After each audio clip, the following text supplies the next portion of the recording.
TGR. Hey, what's up, everyone? It's Rudy!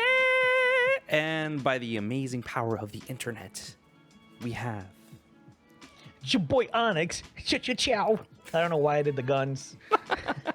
It's all good, man. It's all good. Dude, how are you, man? Yeah, I'm good. How are you? You know, just another day. Fair warning, people that are listening and or watching, we're in the middle of a thunderstorm in good old Central Florida. Sunny Florida. But yeah, real sunny. My electricity went out like 20 minutes ago, and it came back immediately. Yeah. I might go away, so we'll see. Obviously, Rudy, you can edit it, but just in case you see a weird cut, that's why. That's exactly why. You know, I feel like this week has been a little slow, if I'm honest with you. And yeah, very, very slow. I feel like that's just because next week we're getting the whole IGN thing, and it's just the plethora of information. Sony stuff too, right? Right, which they have supposedly neither denied nor confirmed. It's just a typical Sony so far this year, man. Very, very quiet. But you're the one that told me about this, which is actually really cool. I totally like slipped through this. Oh yeah, there's the thunder. I don't know if the mic picked it up. I didn't hear it, but maybe they will. I felt it, that's for sure. The Nintendo Life posted that a tech journalist teases revolutionary scoop in next week's Famitsu, possibly concerning Sega, and that it'll rile up the games industry. I am definitely excited, and more so after talking to you about it, Onix, because I was just kind of like, oh, you know, like whatever, it's Sega, you know, Sega being Sega, and then the moment that you're just like, whoa, like there could be a Dreamcast 2. Or there could be like another like hardware, or maybe they're teaming up with something else. And the fact that they've said earlier as well that they are taking more time to develop their Sonic games, like that makes it seem like they're really actually putting forth a great amount of effort in comparison to, you know, Sonic Forces and the other not so stellar games in the past. I mean, what do you think about it, dude? I mean, you know, I've always been a Sega kid. I love Sega a lot. I've had pretty much older consoles minus the Master System. I had the Genesis version of that.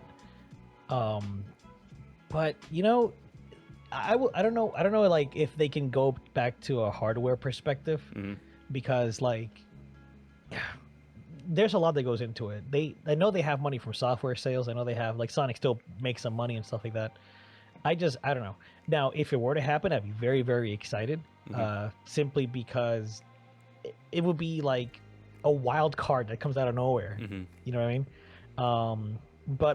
And I do, something will happen because their 60th anniversary as a company is this year. Right. It's actually on June 3rd, a day before that magazine releases. So add the fact that they've been celebrating the 60th anniversary pretty much all year. They've been kind of like talking about it and hyping it up for a while. Something is going to happen. Will it really rile up the industry? I don't know. I guess only time will tell, really. Yeah, man. I agree with you. I'm cautiously optimistic. Let me just put it like that. Like, you know, like there's only so much hype that you can really like get into before things kind of get a little cray-cray. And I'm hoping that it's going to be like something amazing, but at the same time, you know, you have to take it at face value. And you kind of have to see what happens from there. So I don't know. Speaking of seeing what happens. The transition is gorgeous. Oh my God, that segue. That segue was so smooth. Oh, so smooth. So earlier today, there were some aerial shots of Super Mario World's construction in Japan. Super Nintendo World. I'm thinking Mario just because Mario's there in the picture. It's right there. I'll just plaster like a picture like right there for everybody to see. But no, man, freaking, the hype is real, man. Like when they announced it, like for those that don't know, you know, I have a kid. He will go nuts over this. He will quickly say, "Screw Walt Disney World's annual passes. I want Universal annual passes, man." Yeah, and just go from there. Just because it's so cool, man. I sincerely hope that they bring this stateside ASAP. I mean, wasn't it confirmed that it was coming to Orlando? I thought it was. Yeah, it is. I just hope that they bring it as soon as possible. Oh, as soon as possible. Yeah, sorry. ASAP. Yeah. Because, I don't foresee myself going to Japan anytime soon, and I know that they got the Tokyo Olympics, and which makes sense that they would put precedent on that versus over here. But still, I think it's cool, man. Yeah, for sure. And looking at the picture, it looks like it's a pretty decent size. Mm-hmm. Universal Studios Japan is actually not very big. Mm-hmm. I think both of the parks in Orlando are bigger. Yeah. So I'm not even sure what area it's taking, because I've been to it. I went to a year and some change ago now. Time flies. Has it been a year? Yeah, it was last March. Holy crap, man. Yeah. Wow. So it's pretty exciting to see like the overhead shot. I really can't wait for it to like come through, because like the big thing about it is they're gonna have a Mario Kart ride. Mm-hmm. And that sounds so exciting to me, dude. Like, I just can't imagine being in a Mario Kart ride, and like, what if it's interactive and you can like press buttons to like throw out random like items and stuff? I don't know how to work.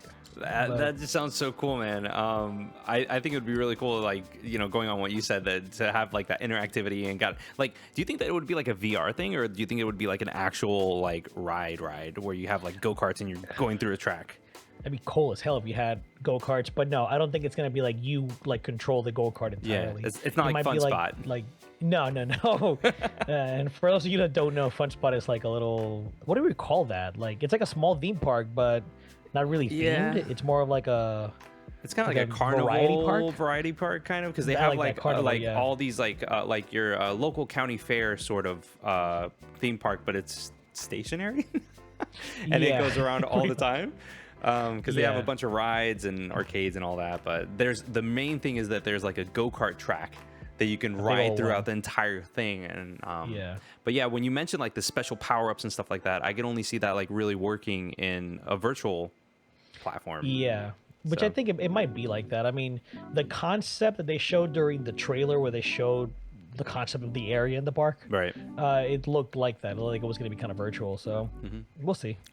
I mean, at the bottom of the article from Nintendo Life, that said that back in September it was revealed the Super Nintendo World will redefine what a park experience is like, end quote, thanks to a special magnetic wristband that visitors can use to keep track of scores and connect to games consoles. Yeah. So dude, I don't even know how that's gonna be. But... What? Like, I wonder if this is gonna like somehow connect to like the Switch. Like, probably if this came out, and I'm talking about like as if it was a game, but if this came out during like the 3DS era, like imagine like being able to, yeah, dude, like all the stuff that I don't know, they might integrate it somehow. I don't know. I mean, they in Universal Studios Japan, when they had the Monster Hunter experience there. If you brought in your 3DS with your copy of Monster Hunter for you would get specific quests downloaded to your console. What? And you would get like super really fucking good gear, like stuff that like broke the game almost. That is awesome, man. Oh, dude, so hopefully. I miss that.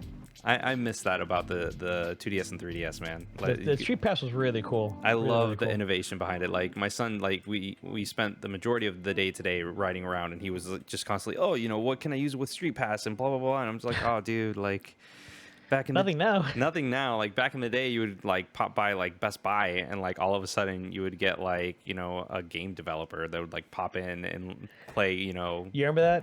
When like Reggie Fils-Aimé like got on your console. Yeah, in the Meat Plaza, dude. Oh man, good times.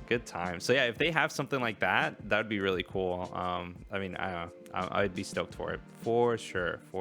Me too, man. And sometimes like when you think of the future, you sometimes think of the past. And there's something from the past that I really, really want on my Switch. Yeah, well, what's that, Onix? I don't know. Can you tell him? Because I don't know if I'm ready to tell him. Okay, have you guys ever heard of the Metroid Prime Trilogy? Oh no, Rudy! Tell us more. So this has happened for the second time now. A Swedish retailer gave us an update in its listing for Metroid Prime Trilogy on Switch. It now says that it's arriving next month. I take that with a huge grain of salt because very huge. It's you know, this isn't the first time that this happened, and they're saying that it's going to come out on June 19th. And there has been absolutely no information whatsoever in regards to the game being announced or the trilogy being announced for Switch or pretty much anything, man. Like, I know Nintendo is very secretive. And they did drop an Origami King trailer. Just what, boom. 64 days before the game came out? Yeah, man. Like, and you know, this is like a port, you know, and it'll still probably be a good looking port and all that. But it's not a brand new Metroid game, right? Right. So it might actually be this might be like, you know, Shadow Drop kind of. Mm-hmm. I mean, dude, I don't know about a physical version, but and like, here's the thing, like, you know, a lot of people, and we talked about this before in previous weekly resumes, that I think it was oh my god, I totally forgot the name of the article, but they talked about the Pikmin 3 Deluxe being ported over, and then on top of that, you know, like, it just makes sense that Metroid Prime Trilogy, if you're looking at it and you're just like, crap, I have to delay Metroid Prime 4 because of everything that we had to scrap, and we're bringing in another studio to go ahead and handle everything that's being developed, it would make sense that you have an IP, or not an IP, but a product that's already been developed and made for you know, a console, and just up-res it, you get it up and running, and bring it onto a console that already, I mean, you just got to get this working on my Switch. Or create a whole new, control scheme. On the Wii, it had a different control scheme, didn't it? Well, yeah, the Wii, it was all, you know, motion controlled and whatnot. And what do our Joy-Cons have? I see where you're going. Gyroscope controls. Yeah, you could probably use a Joy-Con. Joy-Con, you heard me? Joy-Con. God, the echo messes me up. I'm sorry. But you can use the Joy-Con gyroscope essentially to point at the screen. Mm-hmm. And then, yeah, I mean, that's pretty much it. Like, all the buttons are there, so you can play the game fine. The one thing, though, is, like, for Pro Controller users, like, would you be able to use the gyroscope there to aim? I mean, you can do it in Splatoon, but similar to it's Splatoon. Kind of different, you know? Right. I mean, I booted up Metroid Prime to record footage for a podcast that's going to be coming out soon. And the control scheme for that game, it felt so different in comparison to what we are used to today for FPS games. Like, very, very different. And, like, if they can, because I mean, you have two analog sticks technically. You have your C, you have your analog stick. I guess you can consider that an analog stick. I mean, you know, if you want to, you could use it to, like, you know. But at the end of the day, like, you know, it just requires minor tweaks in regards to that. So I think that if they had, like, a modern version and a classic version of the control scheme, not to mention that you can just remap buttons anyways, and, you know, with that's true with the UI. Yeah. So I don't know. The precision that came with the Metroid Prime 3 and the Metroid Prime Trilogy that came on the Wii was awesome, but I don't know, like, I'm just not that big into motion controls, so to speak. So look, man, just get over it and play it and love it. So, dude, if it comes out, I dude, that's a day one. Like, it will be day for sure. Zero. Like, oh man. Yeah. Have you ever played Metroid Prime 2? I know you played the first one, right? I played all of them. Oh, you did? I never finished 3. And okay, so we're in the same boat. I never finished 3 either. I missed out on 3 on the Wii. Mm-hmm. I ended up playing it on Wii U when they re-released it on the Virtual Console there. Oh. Yeah. So did you play with did it have analog control, like the gamepad? No, it was support? it was a Wii game Strictly Wii. So you still had to use the Wiimote and stuff. Okay, so it was pure emulation then. Dude, that is awesome, man. I never beat it. I got like halfway through, and then like something else came out on PS3 or PS2 or whatever. Yeah. But no, dude, that's Metroid awesome. Prime 1 and 2, dude. Like Metroid Prime 2 Echoes, I love that freaking game. A lot. Oh man, there was a little bit too much padding in my opinion, but you know, that's for a different topic. It was the same padding in the first game. Not as much. It was actually worse. You gotta actually. It's been a while, dude, but I watched videos, like retrospectives on both of those. Yeah. And Metroid Prime 2 actually had better design padding, if you want to call it padding. Yeah. But it essentially was. It was backtracking to certain areas. Mm-hmm. It was just like in Metroid Prime 1, there were some that you couldn't get, even though you walk right by it. Whereas in Metroid Prime 2, you can. so it makes it a little bit better. Does that make sense? Yeah, that makes sense. And it's I even think there's more keys in Metroid Prime 1 than there were in Metroid Prime 2. But I don't, it's been so long that I personally have played it, I feel like we should play it. We should. I mean, I booted it up and I was just like, holy crap, man, like the feels of the first one, and I've got the second one and the third one there as well, so I could definitely. They're great games. So they are. This is like an easy dumb thing that Nintendo could do to make money and please a lot of people that didn't play them originally. Exactly. Like, how many people skipped out on the Wii? Like, well. Weirdly enough, even though it was like their second best-selling console, right? A lot of like the quote-unquote hardcore gamers, they skipped out on that, and me being one of them, like I didn't buy the Wii until it was late in the generation, man. Like when it was like I think $199.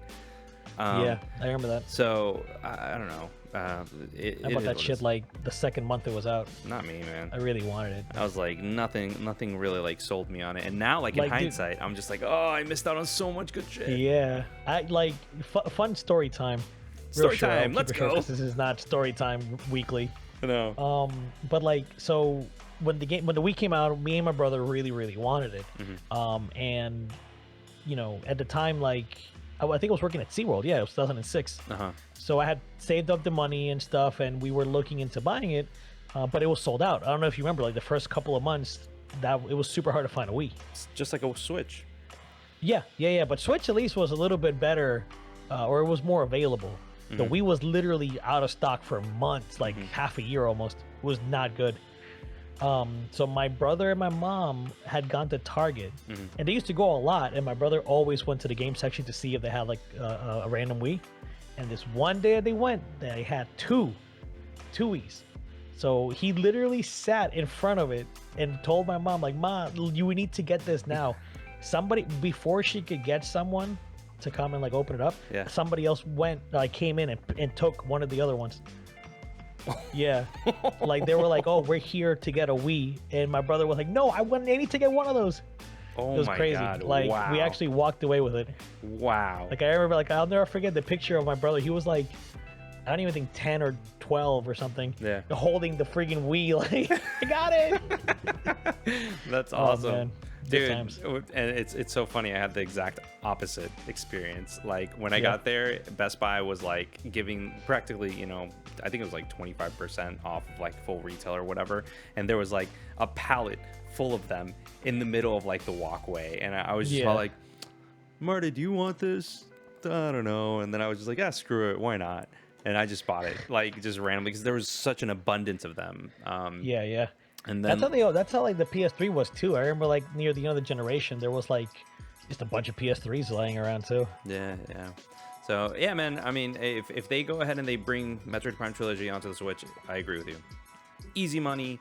It would please a lot of people that didn't get the chance to play it the first time around. And for me, I would buy it just for nostalgia's sake and seeing what type of polish that they could go ahead and bring to it. So heck yeah, man. So I don't know, man. But aside from that, guys, it's been a relatively slow week in the news world, or at least there hasn't been anything that we're just like, oh my god, this is amazing. Next week will be full of news. Oh yeah, 110%. Because all the IGN Expo and probably more games. Summer Games Fest stuff is gonna come Summer up Game too. Fest. So Yeah, definitely for sure.